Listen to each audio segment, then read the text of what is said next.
تو بعد دوستو یہ ہے کہ اچھے دوست دی تلاش کرو. چوتھی پوائنٹ ہے میری، اچھے دوست دی تلاش کرو. اللہ تعالیٰ نے اگر نواں سال عطا فرما دیتا ہے تو چنگے دوست دی تلاش کرو. چنگے دوست چنگائی دی طرف لے جاندے نے. بلکہ ایک حدیث پاک دا مفہوم تے ہے کہ دوست اپنے دوست دے مذہب تے ہی ہوندا ہے. یہ حدیث پاک دا مفہوم ہے کہ اگر چنگے دوست ہو سن، چنگی صلاح دے سن، چنگا مشورہ دے سن، چنگا ماحول دے سن، جسے جو چنگائی کرسی جو ہوندی زندگی سنوار دے سی، دنیا بھی سنور سکتی، آخرت بھی سنور سکتی. تسی تجربہ کر کے ویکھ لو. کسی برے دی محفل چ چلے جاؤ تا کچھ عرصے بعد اس دے رنگ روپ ویکھ لے، اس دے تہوار ویکھ لے، اس دا اٹھن بیٹھن ویکھ لے، اس دا بولن ویکھ لے. اور ایک اچھے بندے دی محفل چ چلے جاؤ تو پھر یہ بھی ویکھ لویا ہے کہ اس دا بولن چالن اٹھن بانے چ کتنا فرق پیندا ہے، اس دے انداز گفتگو چ کتنا فرق پوندا ہے، زندگی دے گزارن دے طریقے چ کتنا فرق پوندا ہے.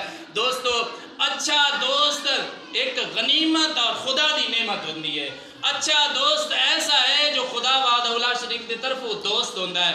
اگر رب العالمین نے نواں سال عطا فرمایا ہے، زندگی دے کچھ لمحے اور دیتے نے، تاج یہ وعدہ کرو جو پرانے غلط دوست ہیں، جو سانو غلط کاری دی طرف لے جا رہے، جو سانو غلط ماحول دے رہے، جو نیکی دی طرف سانو رکاوٹ بن رہے ہیں، انہاں واسطے خدا حافظ کر دو.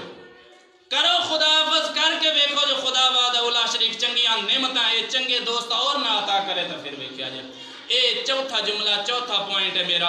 اور پنجواں پوائنٹ یہ ہے کہ آخرت دی فکر کرو، موت نو یاد کرو. آخری پوائنٹ